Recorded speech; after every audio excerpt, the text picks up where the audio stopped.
Hi, everybody. This is Adam Elenbaas from Nightlight Astrology. It's January 5th today, and we're looking at a solar eclipse in the sign of Capricorn. So today's talk is about this eclipse, and I've titled the talk Beauty and the Intolerable, a solar eclipse in Capricorn. There are reasons why we tend to be really afraid of eclipses, first of all. Eclipses bring change. Eclipses do exactly what it sounds like they do, which is that they eclipse things. There is a shadow.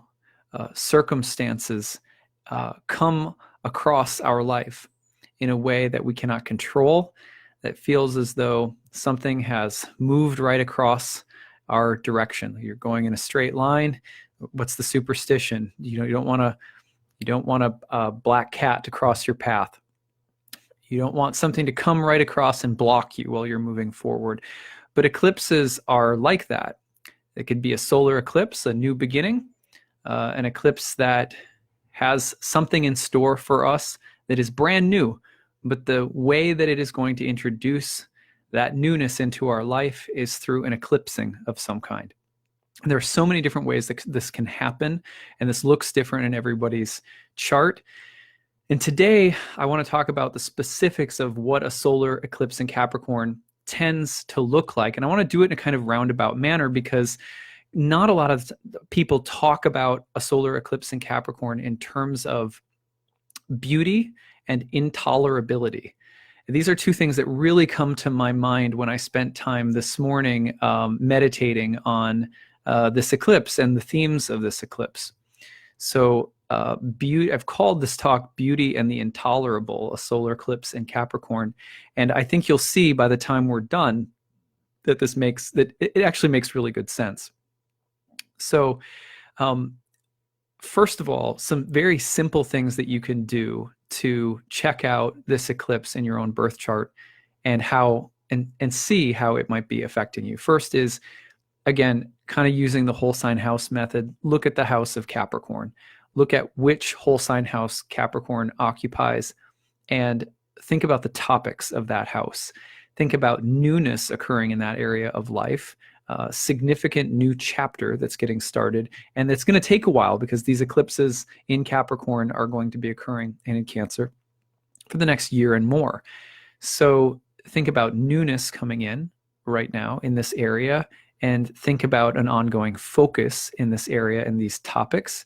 And so once you have that in mind, then you'll have a sense of what area of life you should really be thinking about. That helps. That reduces the focus of learning and sort of studying the transit in your life to a much more manageable level than just thinking about it like, oh my God, it's an eclipse. It's Capricorn. What is it? Just bring it. The houses are meant to bring these planetary symbols down into the mundane, into the everyday topics of life where we are living. We're on the stage, we're in costume, and we're doing our thing here.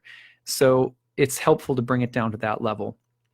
Talking about eclipses in terms of like energies you have to navigate and shift and move and bend around with, and you have to work it and all of this stuff. I don't find that that's the most helpful language because it places a lot of burden on us, and it adds to the feeling that like, oh my gosh, my life is so Shakespearean.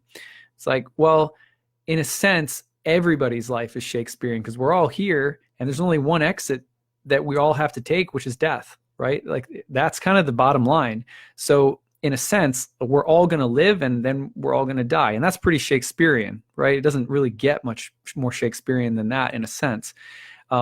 So there's a million ways to live and a million ways to die, right? We don't need to make it more dramatic by talking about like, oh, I'm just getting worked and burned and I got to manipulate and work this transit and all of that. I really feel like most of the time it's not helpful. Instead, what I recommend, and take it or leave it, but what I recommend is looking at, again, the house and saying, what area of life right now should I expect for there to be changes in?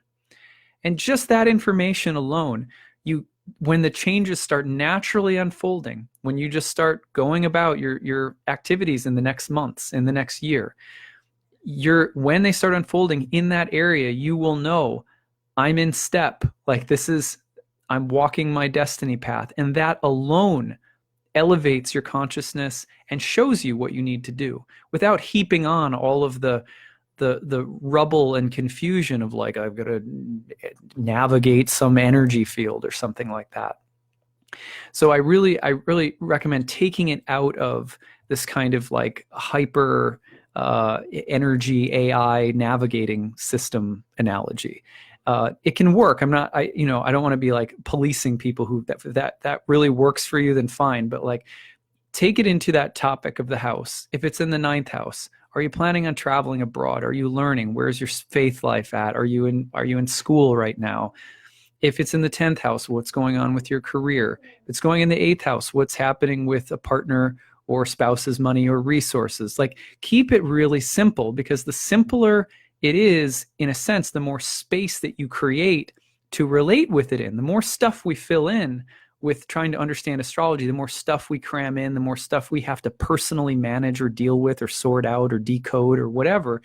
A lot of the times we lose out on the richest gift. So I find that keeping it simple and a little bit more economical in how a little bit more economy of craft and how we look at eclipses, first and foremost, is my number one piece of advice.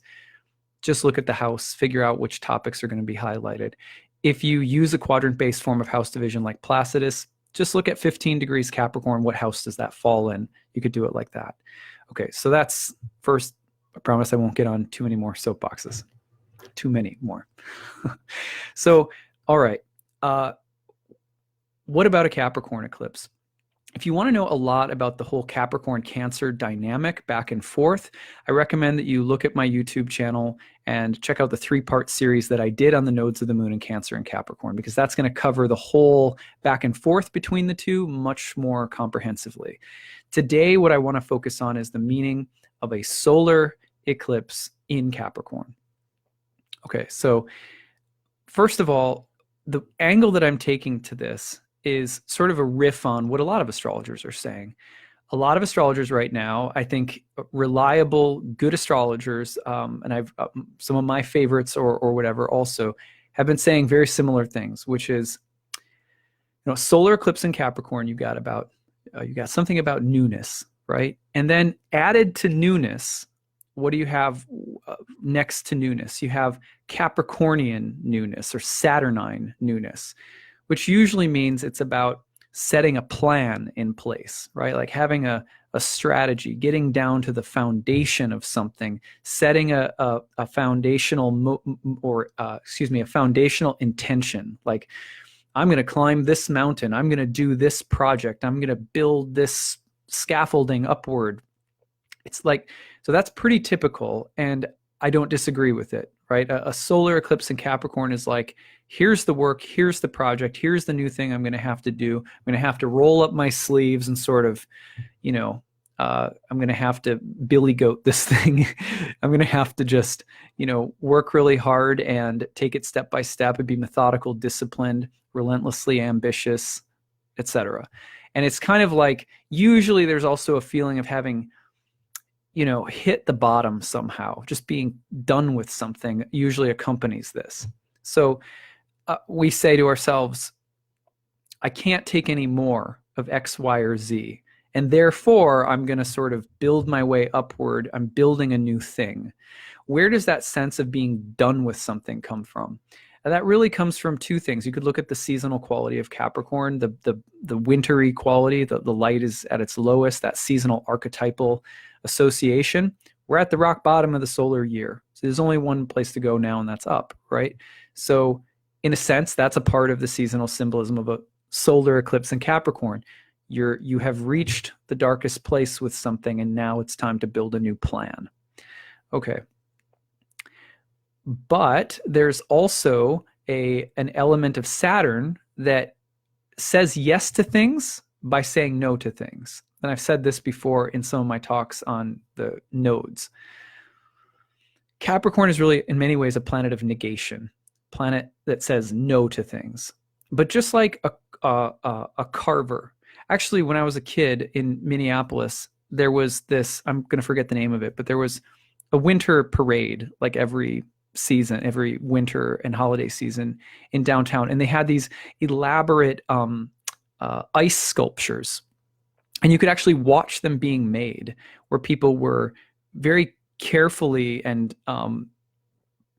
really expertly sort of carving away at these huge blocks of ice in order to make these beautiful ice sculptures. That's sort of like Saturn, right? Saturn, in order to get to the essential core of something, has to negate and chop and take away and cut and separate and divide. Well, Saturn is the ruler of oppositions. Oppositions are often talked about in ancient traditional astrology as things that sever or separate, right? An opposition, two things sort of facing each other, like you're not me and I'm not you, and we're at odds and we have different ideas, and so we're opposed, separate. So Saturn separates, Saturn negates and divides. Saturn is related to things like abandonment, isolation, loneliness, all of which have to do with separateness. However, separateness, as I've said again in a number of talks, is also sort of the root level condition that we need for our spiritual life, in order to have a sense of ourselves as a part of something bigger. We have to eventually experience pain and suffering, and the experience of being alone and being disillusioned or disenfranchised, or those experiences also can facilitate a kind of spiritual awakening. This is why Saturn, ruler of Capricorn, is also associated with great contemplatives and mystics. It's sort of the planet that is the watcher between worlds, or the planet that's on the threshold between the planetary spheres and the sort of the invisible realm beyond. So Saturn has this interesting role where it's about isolation and separateness, but it's also about the way in which isolation or separateness can lead to an even greater sense of what we are a part of. So similarly, just like the person chiseling away at the ice sculpture when I was a kid, right? The negative space that we chisel away at in our lives, all the no's that we hit, all the blocks, all the failures, all the stumblings, all the pain that we endure, is also part of what shapes our character. Like I remember I had a really grouchy gym teacher that used to say stuff like that. I think it was about push-ups, but the idea is actually it's kind of true. It's kind of true that throughout life we go through things that really sort of suck, and they chop away at us. They say, no, you can't be everything, you can't do everything, you have limits, blah blah blah. And when we endure those things over time, the other truth is that a diamond starts to emerge. It's something it's hard, it's almost impenetrable, but it glistens, it reflects, it's beautiful, it captures light, it's clear, like that. We don't often think about Saturn that way because Saturn is so much associated with the process of negation, the process of chiseling, and the process of separation. But Saturn, rightly understood, is a part of that alchemical process, right? Of rarefying, of essentializing, of individuating. This is also why Saturn is, again, exalted in the sign of Libra. So in the sign of Libra, we have the domicile of Venus, which is the Aphrodite. She is the goddess of beauty. Why would Saturn be exalted in the sign of that which is beautiful? There are deep esoteric teachings here. It is because, and remember, where is Venus? Venus is at the threshold of autumn, the gateway into the yin time of year, the autumnal, the underworld, and the darkness, the place that Saturn's two signs sit at the center of, of Capricorn and Aquarius. So Saturn exalted in Venus's sign. This has to do with the fact that as rarefication, as chiseling, and as separation occurs, there is also the process for immense beauty to emerge.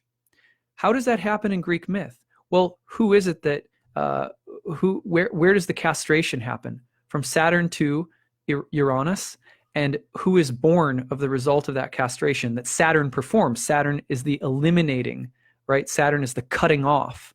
And then who is born? Venus, Aphrodite. So beauty, the emergence of the beautiful and essential is related to negation, to saying no to things. So right now, you could also think of this solar eclipse as, a lot of people saying it's time to start from brass tacks, build your way up, da da da da. Yeah, but where does that come from? It comes from something becoming intolerable. It comes from something being no longer viable. It comes from needing to say no to something. The newness that we're talking about now, in other words, is a part of chiseling away to get down to something that's more essential, that's more true, and that's more beautiful. Let's read something from James Hillman. This is from an essay that he wrote that I absolutely love called Segregation of Beauty.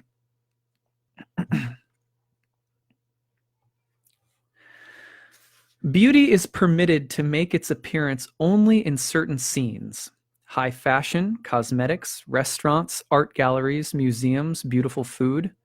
Further, it is allowable closeted in the privacy of homes, house beautiful with beautiful collections. But beauty hardly gets into downtown, to the lunch counter or cafeteria, the shopping mall and the parking lots around them. Moreover, the retail strips, the industrial parks, commercial zones, forget it. Nor does beauty get into psychology. Amazing to say, it is not mentioned in our training programs, in our case reports. Not only does the patient's hair, shoes, the patient's taste and furnishings that the patient lives with day to day, the patient's likes and dislikes in music, reading, color, and language come into the therapeutic sessions, except most rarely everything to do with beauty, aesthetics, seems simply to have dropped from consciousness. That is why I have been claiming for the last years that the great repression today is beauty. Not family, not sexual habits, not childhood, not violence or misogyny or incest, not memories and abuses which make it to the talk shows regularly, even Satan and aliens day in and day out. But where is beauty? Have you ever turned on a show where the topic was just beauty? Are we too afraid of it? Perhaps we are. An analytical patient once told me something that happened to him in London. This man was intelligent and sensitive. He worked as an editor of high-quality technology books, so had exposure to beauty. He was seeing me for worries, depressions, exhaustions, and panics. He said he was in London, down in the Tube.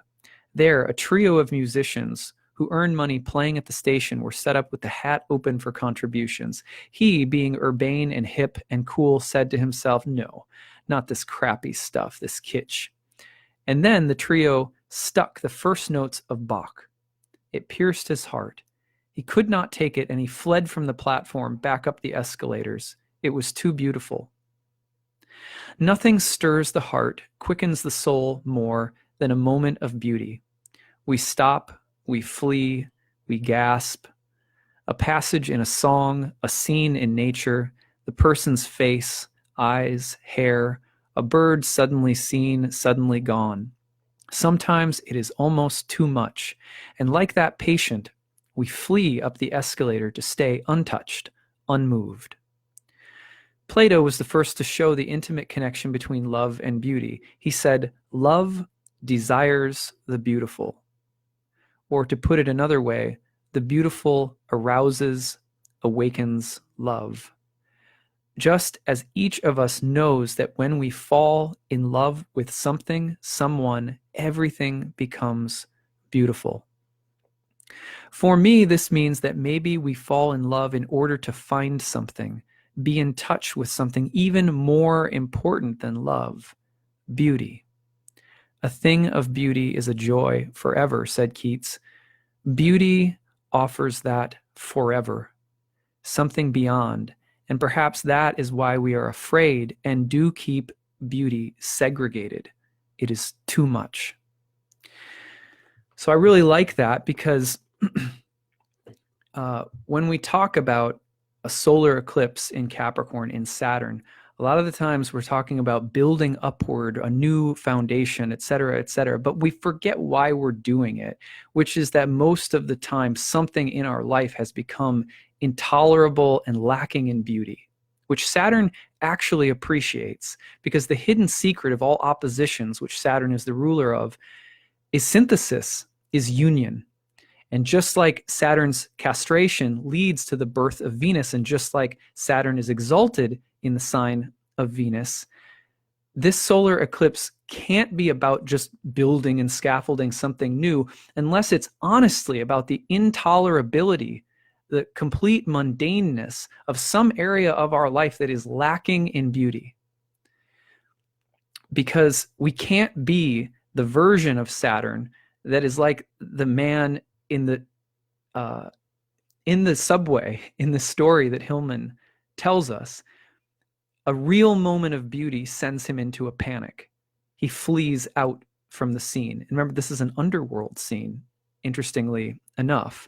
And remember that a lot of the times there's a deep and intimate connection with goddesses and the descent into the underworld, that beauty is terrifying for a lot of us. Beauty is something that scares us.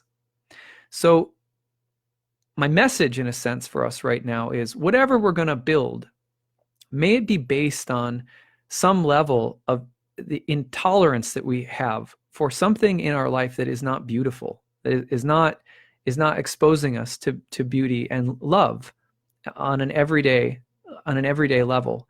Because if we build something, if we start scaffolding upward in this Capricorn new moon, saying, well, that doesn't work any longer, so I'll just get to it and march along and create the next thing, we will have been we will be cutting ourselves off, but there will be no resultant beauty.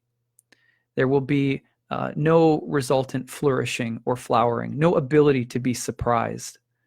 So as Saturn chisels away, separates, cuts, divides, takes away what is no longer necessary, we should be try to be aware of the beautiful thing that is trying to come through that negation. Try to see what it is. Try to be insistent that deep within the darkness there is also the phosphorescent flicker of Venus, that she's in there with Saturn. You can't separate the two. The planets don't live in vacuums. It's very, very important. So I wanted to read that passage because I think that it's a very powerful way of reframing a solar eclipse in Capricorn, to think about what is it in my life right now that I have to say no to, so that my deeper yes can be accessed, so that my that my real desires for beauty, for connection, for love, for spiritual growth, for raising or elevating of spiritual consciousness, that these things can come pouring into my life, because that's my focus. That the no is the tool of the craftsman, trying to allow Venus to emerge. That's the right relationship between Saturn and Venus that can come out and be assistance to us during any kind of Saturnine transit, really. But especially like a new moon solar eclipse in Saturn's home sign. So I hope that this is something that's useful and interesting for everybody today, a way of reframing. Now, I want to talk also about the things that we can do practically to eliminate and to build. Remembering that we're craftsmen and craftswomen, we are trying to allow that sacred beauty to emerge against the backdrop of the Saturn energy. These are some simple things that I think really, really matter. In the Yoga Sutras of Patanjali, which is probably easily the most sort of ecumenical, universal, like how-to guide on yoga that was ever written. This is why it's so famous, because Patanjali sort of takes it out of a sectarian, he sort of takes it out of the different disciplic succession models and lays it all out like a practitioner's manual, kind of like a Yoga for Dummies long ago. And it's not written in the language of being specific to any teacher or teachings. It's very sort of ecumenical like that. It's very popular for that reason. And what he says, though, about the best way to cultivate yoga in the 14th verse of the first chapter, I guess that's how you would phrase it. He says, practice becomes firmly established when it has been cultivated uninterruptedly and with devotion over a prolonged period of time. It's very, very important, because sometimes when we think about spiritual life, you think about yoga, you think about any kind of spiritual discipline, it's hard to balance that Saturn-Venus dynamic. You think, in order to be in spiritual life, I have to cut away all the bad stuff. I have to renounce. I have to. So again, Saturn's chiseling starts coming in, and then we start associating spirituality with the chiseling. We start associating it with the renouncing. And eventually that starves us, because that's not the negative and the positive have to go together. So very seldomly do we get the part of Patanjali's verse where he says, practice becomes firmly established. There's that Saturn, practice firmly established. When it has been cultivated, cultivation, wait a second, cultivating something, that's getting into Venus territory, uninterruptedly and with devotion. How many of you have ever fallen in love with someone and spent quality time, uninterrupted, cultivating love and sweetness with each other over the course of a long weekend, or over a vacation you've taken together, or over a road trip you've taken with a friend?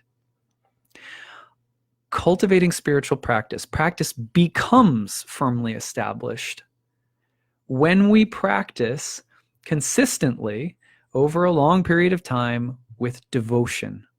That's the big thing. That's Venus.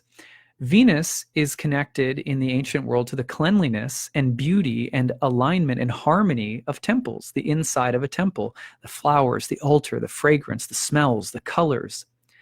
That's what brings out the essential spiritual religious experience. The word religion, of course, comes from the Latin religio and means to reconnect, just like the word yoga means to reunite. How many of us don't like religion? We prefer the word spiritual, because when we think of religions, we think of organizations and we think of laws and rules, and oh, there's that Saturn again.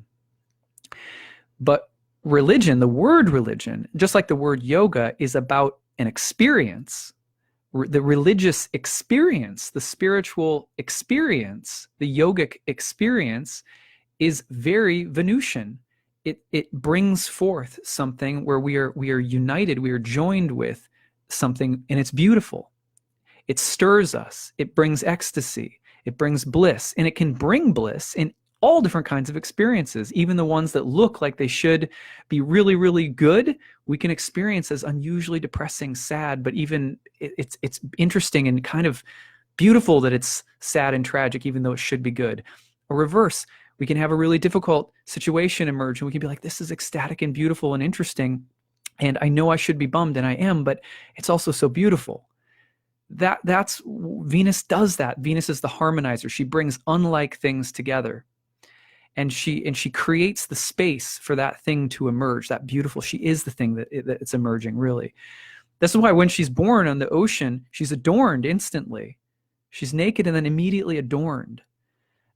So the thing that emerges is we adorn it, we cover it in things, because it's a subtle relationship between trying to provoke that spiritual religious experience, that experience of bliss and some altered way of experiencing reality. We have to coax it out.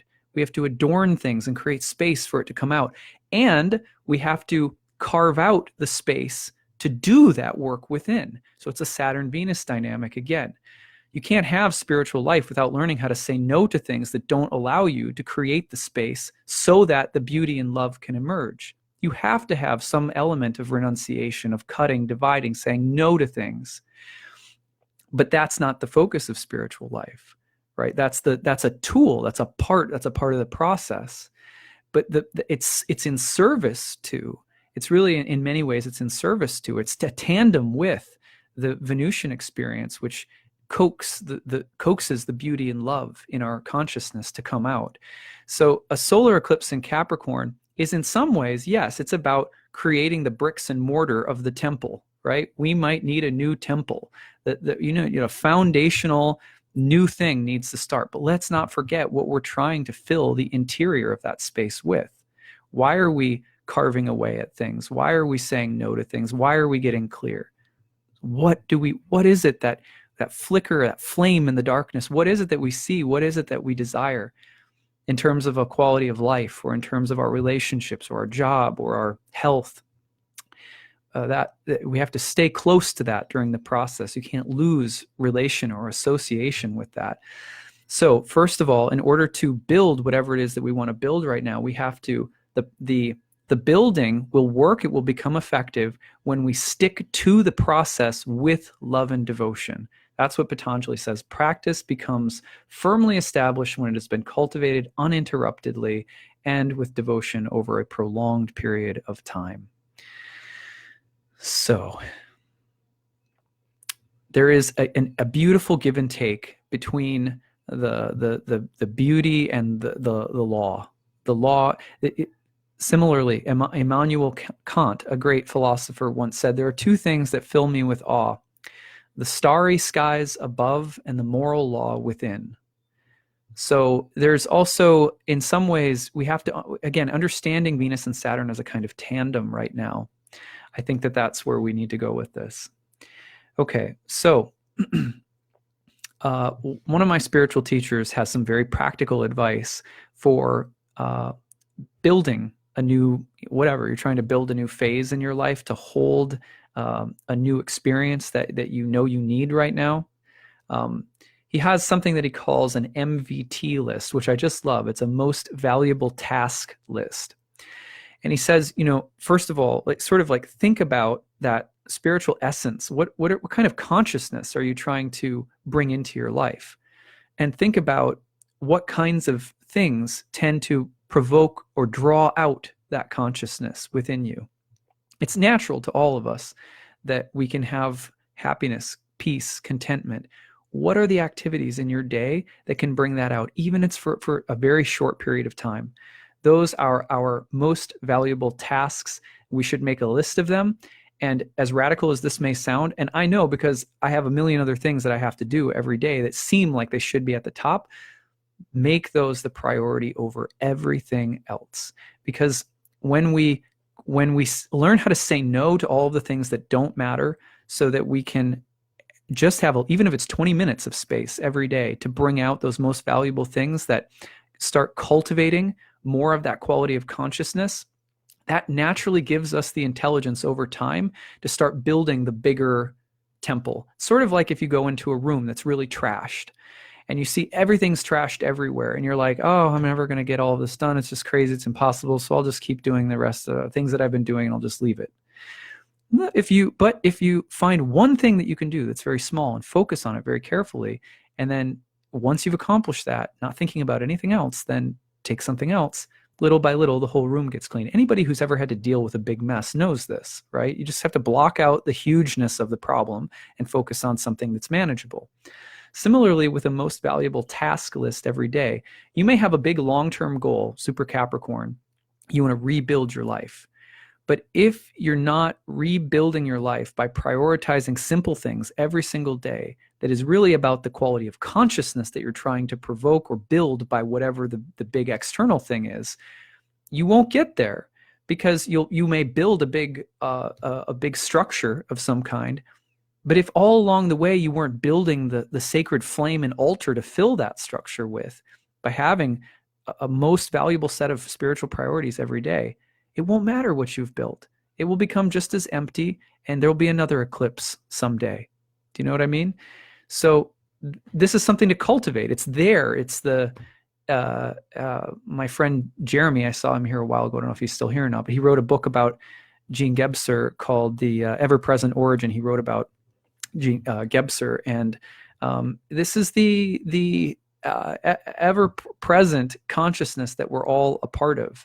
The more we get to know it, and the more we learn how to spend time in it and let go, be absorbed in it and let go of other things in our life, the more that it starts to pervade our lives and our actions outside of the whatever practices we have to bring it out. And then it gives us the intelligence to create a life that fans that spark into a big fire, spiritually speaking. So build right now, but don't build without a daily most valuable task list that encompasses the kind of consciousness that you want to create.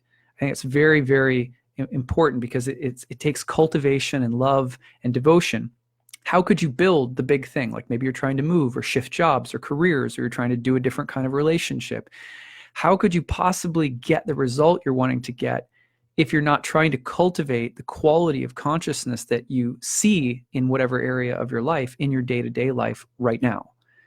So a most valuable task list is very important. The German author Goethe, my spiritual teacher, posted this a while ago. He was talking about this. He once wrote, "The things that matter most must never be at the mercy of the things that matter the least." This is also a very good lesson for Capricorn season, because there's really no sign in some ways that's better at getting down to what matters and what doesn't than Capricorn. Sometimes a little heavy-handed in that regard. I know because I have a Capricorn moon, so I can be like that. But it's true, though, that the other thing, if you want to build something Capricorn style, over something, it's going to take a while, it's going to take a long time. Devotion is essential. Crafting the end result now in the small things every day is essential. But also making sure that your life isn't set up overall so that those most valuable tasks are always at the mercy of things that really don't feed you and that don't matter as much. It can't always happen that the priorities change overnight. It sometimes takes a while. It doesn't just happen that, well, I'd like a different kind of consciousness, or I'd like a different kind of experience in my life, so I should, I'm just going to, make a to-do list, and then tomorrow it'll all change. And, all of the things that aren't that much of a priority will slip away. Not like that. The cultivation that we're talking about, the most valuable tasks, like I'm going to spend 10 minutes meditating today. I'm going to spend 5 minutes reading scripture, or a couple of minutes in prayer, or I'm going to make sure I take a walk or journal, or whatever it is that gets you back into your heart and back and kind of out of your head and out of the stuff. We're prioritizing that just a little bit every day. It builds. And as it builds and grows and starts to flow over into our lives, that's when the priorities can change, so that these most valuable ways of spending our precious time on this earth and in this body are not at the mercy of all of this stuff that really doesn't matter, right? In the grand scheme of things, again, like think of how many countless, billions of lives have been spent with such a very small percentage of the life lived focused on the things that fed them most. I think that's really the greatest tragedy. And it's very similar to what Hillman is talking about in terms of repression of the beautiful. Repression of the beautiful. That love wants beauty. That's interesting. I stick with that, because when you change your consciousness, when you try to do those most valuable things that bring out your heart center, why do we do that? Is it just being in your heart center? No, it's because when you're in your heart center, when you've cultivated that consciousness, though everything is just teeming with beauty. The tragedy is teeming with beauty. The success is teeming with beauty. The boredom is teeming with beauty. It's a paradox that it should be such, but that is a natural result of cultivating our consciousness in everyday life that all the great saints and sages around the world have talked about. So if we're going to get Capricorn right now, we're going to build something long-term. Let's think about the long-term result really being about a result in consciousness, even if we have to build something exterior, like get new training, even if we have to build something exterior, like get out of a relationship and, try starting to cultivate a different pattern in relationships in terms of who we get into a relationship with, or whatever it is that we're trying to cultivate in a more external, within the stagecraft of our life. We're trying to build something fine. But what do we want it to feel like? What do we want the quality of the experience of that result, of that thing we're building, to be like? And then how can we cultivate it every day? And then we watch the priorities change so that those most valuable experiences aren't at the mercy of the least. So those are some of the things I wanted to say. This is also one, I think, really helpful thing. These are some things. This is a handout that my spiritual teacher gave after a talk that he had. make your goals smart. And this is true for spiritual life. I know that we love to say, well, spiritual life is so personal and subjective and it should be so spontaneous. And yeah, but I'm married, right? And we have kids. And as much as I'd love to be like super spontaneous and romantic with my wife, like we were when we first met, right now we have to plan and hire a babysitter if we want a date night. You know what I mean? Because that's the way this world works. It's like I have to schedule time into my life most of the time in order to have the space to do things that are uplifting. Most of us are like that. We might love the ideal of being totally spontaneous and free or whatever. We can be, but usually it takes a little planning.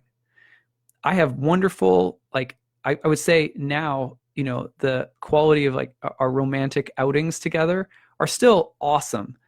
It's a little bit of a pain that I have to schedule it now, and back in the day, like it was so free flowing.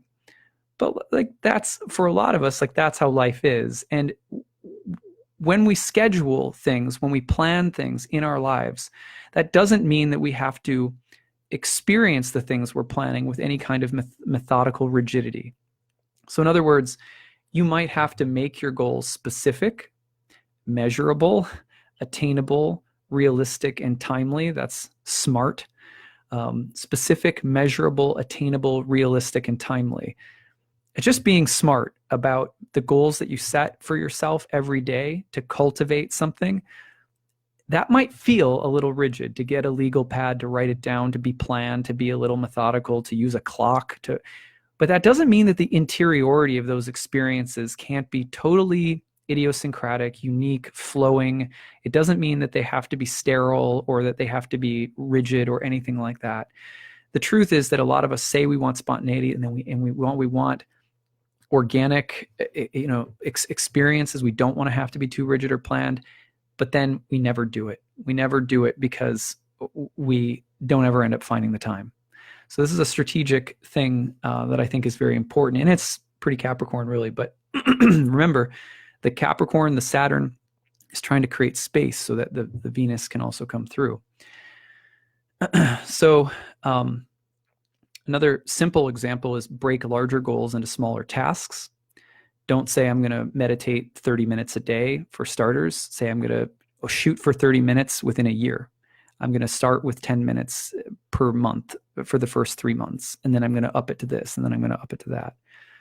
Quality, not quantity, by the way, is usually what matters in any kind of spiritual endeavor. But when you're building things externally too, setting goals for yourself that are reasonable, that are manageable, that are timely, that work in small increments, and sticking to it.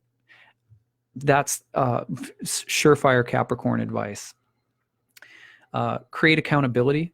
Have someone that holds you accountable, that will help hold you accountable. It sounds cheesy. It sounds like some kind of training program that you have to go through at some cheesy job, but like it's true. Share your goal or plan with somebody else and say, I really need help just to talk to someone a lot so that you can help me stay accountable to this. It's not bad. I don't know one spiritual tradition around the planet, one academic discipline that does not have accountability and teachers and ways of making sure that you're staying on task with what you're trying to accomplish. How could we expect anything less from the ultimate goal of life, in a sense, which is our spiritual happiness? So just little things. Stay on course, regularly assess and celebrate your progress. This is something else my spiritual teacher said. Regularly assess and celebrate your progress. You don't just say, okay, I got it. You also say, like, I did that. That was amazing. And do something nice. Do something nice or fun or interesting for yourself. You finish meditating so many hours, or so many minutes a day for so long. Do something. When there's a meditation workshop you want to attend, you have to take a day off from work to do it. Do it. Do something nice to kind of mark your progress. Treat yourself, not in terms of indulgence, but in terms of inner emotional celebration of the small goals that you make, and be resilient. Don't give up, because a lot of people think, well, I'm not good at this. Well, that's why it's called practice, right? You just keep practicing. And when you get down, just get up. It's like, I don't know one yoga teacher at our studio who would, if someone was falling out of their position, would be like, oh, well, you just sank back down to level 3. You might as well just quit yoga. You know what I mean? Like nobody's going to say that. It's a real jerk if they did. So similarly, we're trying to cultivate long-term goals and trying to set daily ways of attaining them. Don't be hard on ourselves. We just have to just get back up and just keep at it.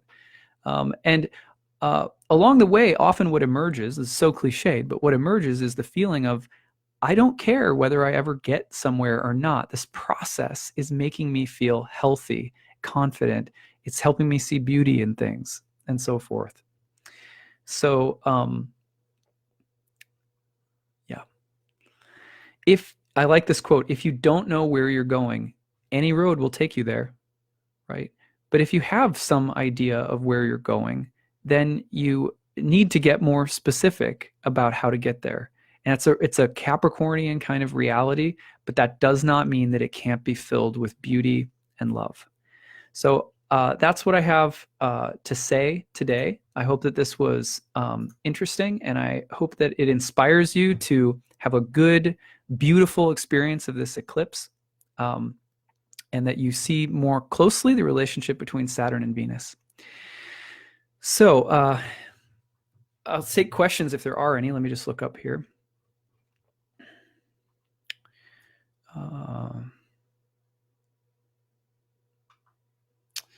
Let's see. Thank you very much. If you need a babysitter around here in Gulf Coast of Alabama, oh, thank you. That's really nice, Sandra. Lisa says, advice for how to handle unexpected external events that interrupt your discipline.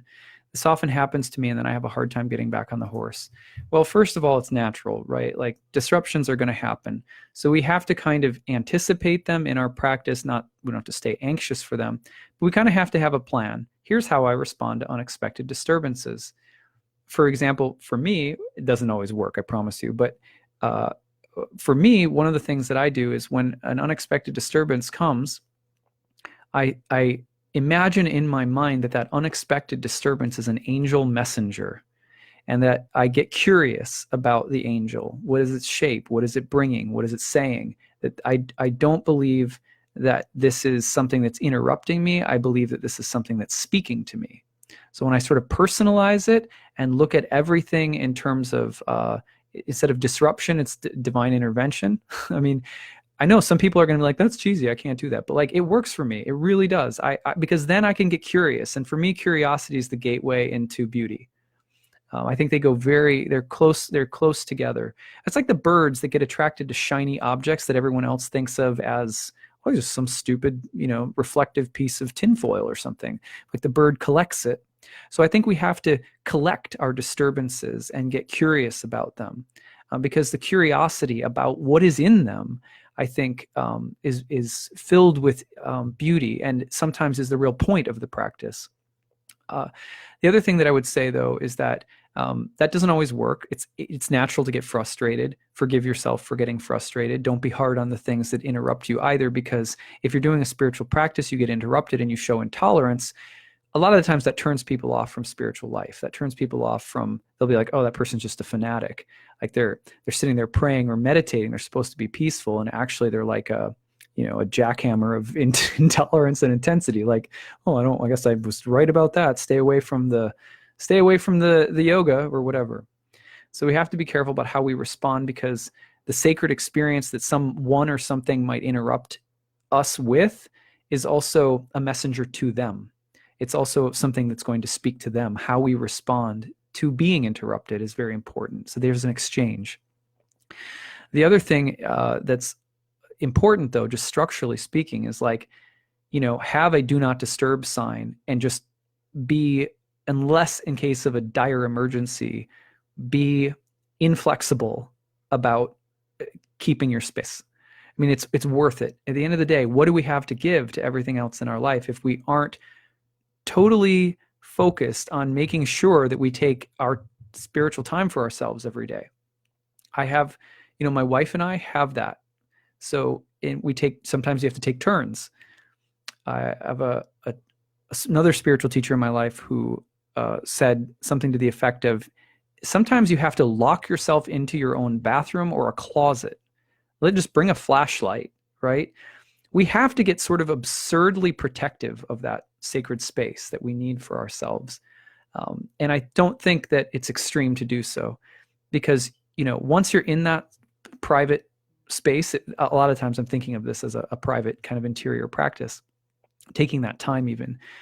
Once you're in that space, and you do it regularly enough and people know you're not compromising on it, the disturbances will also drop down quite a bit. They'll know, unless it's really, really important, not to disturb you. And that comes when we are more firm about our boundaries. So hopefully that gives you some things to think about, Lisa. I appreciate the question. All right, I'm done for the day. I am so thankful for getting to hang out with all of you. I hope that if you're interested, by the way, in the Hillman essay, because people end up asking about Hillman a lot, this comes from his City and Soul collection of essays in the Uniform Edition. And specifically, the essay was called, let me just find it again. It is called The Repression of Beauty, from a section in the book called The Politics of Beauty. So, okay, I hope you guys have a wonderful solar eclipse. Take care.